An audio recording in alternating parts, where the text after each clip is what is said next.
Hey everyone, welcome to Polaris Gaming, and today is a huge, massive, amazing update. We all should be super excited for this new update because there is more to it than just, oh, this is Cymanti Rework, oh, I'm gonna get to play Cymanti. No, this is much deeper than just a Cymanti rework. Let's just dive right into it.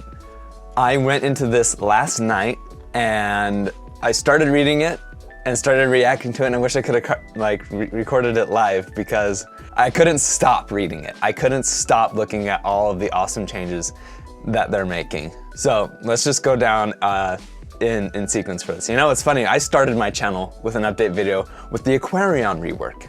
And so it's just so exciting to see these updates. One thing that they're really making clear is that this is just a beta and that a lot of things can change in it. In the past, not too many things have changed, and still there's a lot of principles in here that are important, right? And the first things are general changes. It's not just a Cymanti rework. This is a rework of the entire game fundamentally on how the team is going to approach balance changes. Me, Justine Linguini, and a bunch of other YouTubers have been calling for a while that a really good way to balance this game without being too intrusive and changing technologies is with stars and changing the starting stars of the tribes that appear weaker than the others, therefore giving them a boost, therefore making them viable in competitive play. And also, IMO, I've seen a lot of people saying that they should start with the Mindbender, and we would have been happy with starting with meditation and a Mindbender. That would have been awesome, right? No, they took it a step further and said, you know what, why don't you just start with philosophy? Why don't you just start with a tier 3 technology? And now, IMO might actually just straight up become my main. This is what I was waiting for. This is why on my Discord, I use IMO as my main tribe, because I actually think I enjoy IMO the most. And then Luxador is like my next most, because I love them thematically. IMO starts with philosophy and a Mindbender, and that is so incredible. IMO mains are gonna come out of the woodwork now. And then going down, Shinji starts with 7 stars instead of 5. Wow! And Hudrik, 7 stars. And Quetzali and Yadak and Luxador, 7 stars. All of these people that were lower on my tier list and lower on a lot of other people's tier lists are now higher. We can think that they could be higher, starting at 7 stars, allowing them to eco just as well as any of the T0 tribes. Hopefully. That's what we're gonna see, and that's what the beta is all about, is seeing, does this make a substantial difference to balance them out? Does it make them too powerful, or is it not enough? Omaji starting with 6 instead of 5. I didn't think that Omaji needed a buff, starting with 6 stars, but because they're so fast with the riders, and they bounce around and they do so well with riders. So we'll see if 6 stars is too much, or if it's just enough still to make them viable. And then Luxador, starting with 3 fruit on their capital, I think is interesting because it guarantees you'll be able to level up your capital. But Ram Dingler brought up, he was one of the first people to break the news about this update, that it means that you can't use hunting to level up so much because organization may not be such a great technology when it comes to mid-game, but you could do diplomacy. I still like it because I like knowing that there's the guaranteed level up. I would have rather preferred starting with a workshop, but maybe they didn't want them to be super powerful like they were. Maybe that was too powerful even with these new balance changes that they're doing. In my opinion, I would probably start them with a workshop and do like 4 starting stars. I don't know, because at least they're building up more stars over time. Next, Illyrion got a nerf. I know some people were calling for their nerf. This is going to seriously hurt Illyrion in the early game, which was where they were strongest, which was why a lot of people would choose them. Illyrion's also pretty darn good in late game, thanks to their dragons. They just take a long time to cook. I guess we needed to nerf Illyrion's early game, and now they cost 3 stars instead of 2. We'll see how that goes. I know my brother Braxton will not be happy about that because Illyrion is the only tribe that he plays. Other general changes, okay. This is huge, okay? Huge changes. You can now research backwards from a T3 technology. So Wenger and IMO can research meditation and not need climbing first, or research mining and not need climbing first. This is what makes sense. It makes so much sense to do it this way, because I've been frustrated so many times, like, why can't I just, it's right here, it's touching it, so why not just let me research it? It's a great quality of life change. Justine Linguini is calling it Wenger's secret buff, that they will be able to use mining as their economy. But Wenger is about to be super awesome now, and it's a buff they needed. Forges now grow 2 levels per 1 pop level per mine, instead of giving 2 pop per mine. So that means that they will do better with markets, because it was very rare. Like a rare mining or forge spot was like 3, right? 3 mountains, and so you'd put a forge down and it would level up your forge 3 times, but that's not so much worth it for a market. You'd get 3 levels. Now that would take it to 6. Wenger needed this. and notice, they didn't give extra starting stars to Wenger. They didn't do that. Instead, they made it so they have access to mining quickly, not having to spend 8 stars to get mining. Now it's just 5 right off the bat from the beginning. Forges now are more viable with markets. We'll see if that's enough for Wenger. I mean, Wenger, so strong early game. If you were to do a tier list for just small 1v1 maps or very dense multiplayer maps, Wenger actually is more like A tier, because they just, maybe even S tier, because they just crawl all over you with their swordsmen. Maybe not tiny maps, but if you're right next to a neighboring player, you just do double swordsman and they're gone. They're done. Next, temples give 100 score per level of growth instead of 50. We're going back to the old temples of 100 points, and hallelujah, we'll all be able to do perfection much easier now. And we'll be able to tackle the weekly challenges and getting points again too. I guess it's not again, because weekly challenges started when temples weren't really that high in points, but they grow every 2 levels and they're back to 100 points. So we're going to see everybody more easily being able to get to 100,000 points, get their glowing backgrounds, get their 3 stars, and single player, for the people who are not so serious into gameplay like a lot of other people are, will be able to have a lot more fun in achieving their goals. Also, the cost of burn forest has been buffed. 3 stars to burn a forest, which is kind of what it used to be. It didn't used to be 5 stars, but now it's 3, making spiritualism a more viable tech by way of wanting to make more farms. But I guess this also just buffs other tribes like Hudrik, other tribes that have a lot of forests spawned with them, because now they can burn them for cheaper. Now they can eco them for farms much better. Now, another very interesting change is the cost of embassies increases for every embassy that you have. And I actually think that makes a lot of sense, because in perfection, my perfection strategy, right, is to just load up on embassies with everybody. And it makes it so that you can eco very easily against really dumb computers. And this hurts that strategy, but temples are worth more points. So there's some give and take with this, and I think that embassies is still important. You just need to be more deliberate with your embassies and spend them with people who are more likely to send a peace treaty with you. This also makes sense with large multiplayer maps where they just get more expensive for every person that you have. The maximum level for markets is down to 6 though. There was a huge nerf to market. That's the last general change. Down to 6, so you can only get a maximum of 6 stars out of a market. And I think that's fine. I suck at using markets. I just always forget to use them, but I know a lot of people use them a lot. We'll see how this change affects it. I feel like the average level was like 6 to 7, and so it doesn't affect me too much. Might affect a lot of other people, but I think it's a good change. Now the real thing. They have heard our cries and have reworked Cymanti. It's just incredible, because they've now made water combat a lot better.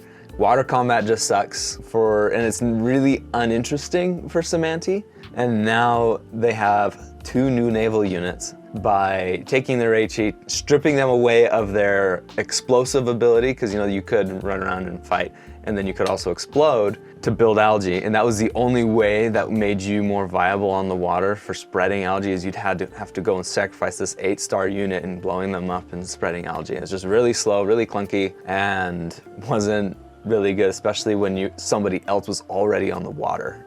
You couldn't build algae fast enough. But now you have a boomchi, which is specifically designed to go and spread algae, and they only cost 5 stars. And they still have the reishi. The reishi, I didn't see how much they cost, but they're meant to go and smack and travel fast like they used to. And then there's the living island, which is the old Navalon, which was a whale that looked really angry. It's a Navalon. It was an Illyrion unit, but they said don't get attached to it. It's probably gonna get changed for something a lot more interesting. But it takes the place of where a bomber would be on the tech tree. And its main job also is growing algae by simply moving. And it has stomp, which means that it can do area of effect when it moves. Similar to a jelly, similar to a juggernaut. It's gonna be a lot more interesting to play on water maps with them. And then here's the other hallelujah general changes to Cymanti. Algae is now a tile feature, and so it will not give population when you spawn on them. Instead, it will spawn with a fruit on them that you can then use. So now Cymanti has to use more stars to take advantage of leveling up using algae. And they're also no longer going to slow down naval units, which I think is interesting. I mean, it makes sense because now Cymanti's gonna be super fast on the water. There's gonna be a lot more algae to cut through, and they're gonna be spreading a lot more effectively and have a lot more variety of naval units. And so now they've taken away algae's ability to slow down your opponent. Sure, well, I think that's good. And fungi now starts at level 0 and they will grow. You're basically not a T0 tribe anymore with Cymanti, which they were before. You just, first turn, bam, fungi. That next turn, you would level up and you could take a workshop and then you were making stars like you were a T0 tribe. No longer. It's gonna take 1 extra turn to level up that city with fungi.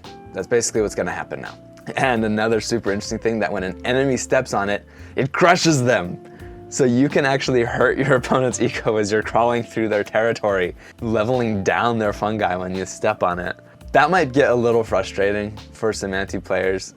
I don't know if they needed that hard of a nerf, but we'll see. I think it's super interesting, and I love that they're trying and they're experimenting. That's what this beta is all about. Cymanti explorers can now move on water, just like other tribes. I don't know how they're gonna do that, but maybe you just have to have a water tech or a fishing tech or something like that, and they can do it. This is nice because Cymanti they didn't use explorers all that often unless you're on dry land, so you knew there was gonna be a lot of land. Now, units with explode can attack first and then explode, which is great for boomchis and Dumuxes. In fact, this is the buff that Dumuxes needed.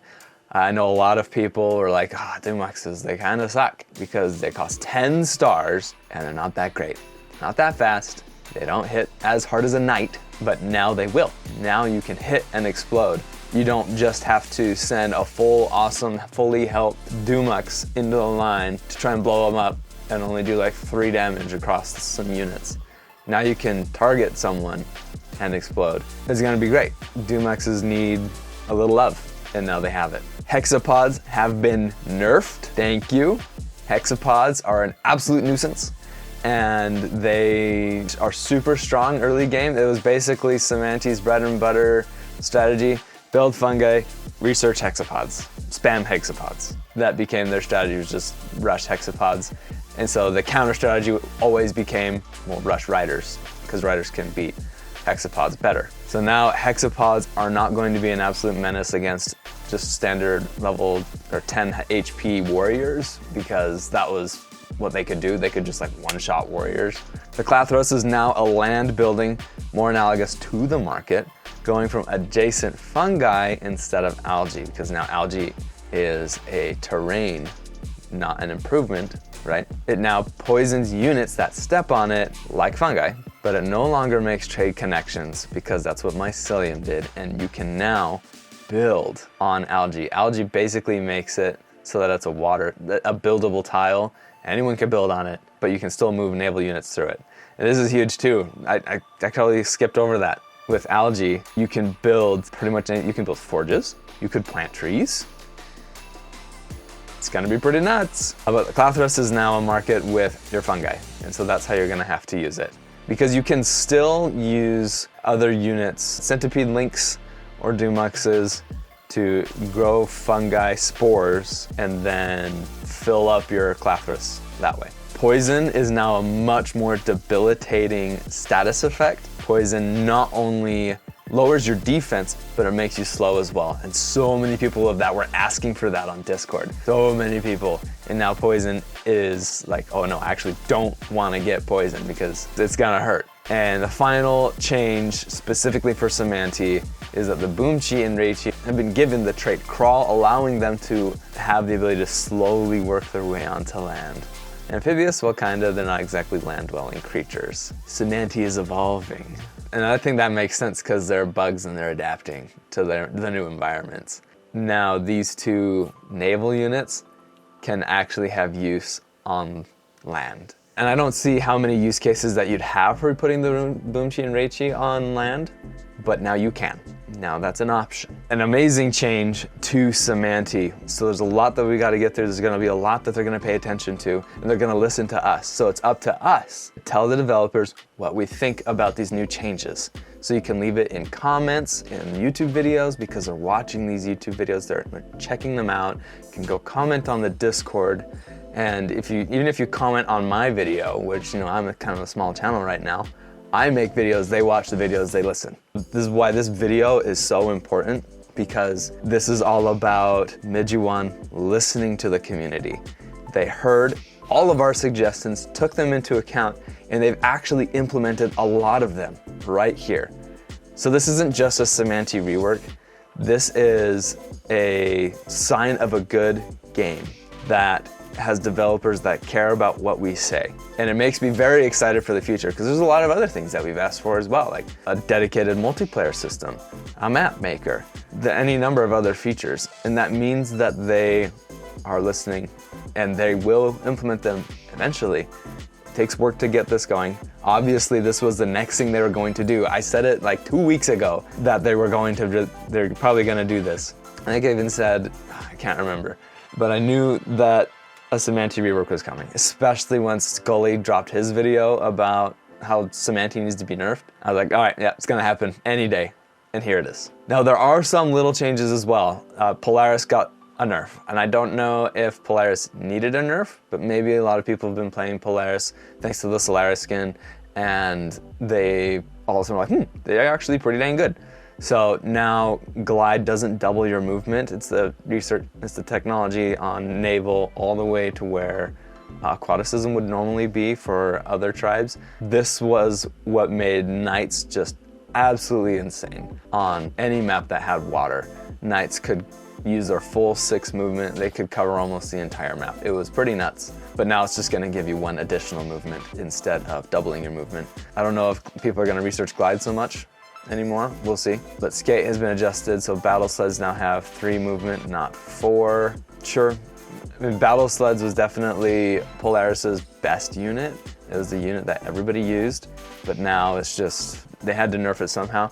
I think they still are gonna struggle with naval combat, but maybe I haven't done too much exploration with naval combat, Polaris versus other tribes. It's just really slowing them down. Ice fortresses now have escape and static traits. So also with Polaris, the ice fortresses got some win some, lose some with gaining escape, which means that they can retreat after they've attacked. But the problem was that moving them into position, I think, is the harder thing with ice fortresses because they only have 2 range, they don't have 3. So if you're actively fighting another opponent, you can't move up because you'd move up and then you just get hit and then you can fire back and then you can run away. So it's not that great. And they also have static now, which means that they can't become a veteran, which took them to 25 health. And I thought that was a pretty nice thing because I used ice fortresses as a defensive unit primarily, but now they kind of took that away. If it'd be better if you could like move and attack, which would be dash, or just give them more range. I'd rather have more range on an ice fortress. Ice archers got a buff by getting an attack of 1. Now they don't just only do freezing, now they actually do a little damage. Nobody really used ice archers, they kind of sucked. I think that's a decent increase. I think it would also have been really good to ice archers to spot freeze water as well. I think that would be a really good change for ice archers because I just never use ice archers. And even then, if I could spot freeze water with ice archers, would I use them? Maybe not. So giving them 1 attack makes it so that at least when you're trying to siege into another city, you have something that you can use that isn't going to hurt you so much. And then attacking a frozen unit will unfreeze that unit. Another nerf to Polaris. It makes you can only attack a frozen unit once without not getting retaliation damage. So maybe they're kind of forcing you to use ice archers so that you have to move either a Mooney or Gami, you move it up, you freeze your opponent, hit them with something that breaks them, then you have to have your ice archer come up and freeze them again so you can hit them again. I think it's probably mostly for like giants because you could like render giants completely useless with freezing technology, and now that's not going to be the case, but we will see. Join the beta today. Those of you that play on Steam, you can right-click on your Polytopia in the Steam library, click Properties from the drop-down list, and on the new pop-up window, click on Betas and use the access code Polytopia Balance to join the beta. But this gives us a lot to work with, a lot to do, so please comment your ideas, comment your suggestions, comment on what you think, play the game so that Midjiwan can take all this information and make it even better. Thank you so much for watching, and we will catch you next week.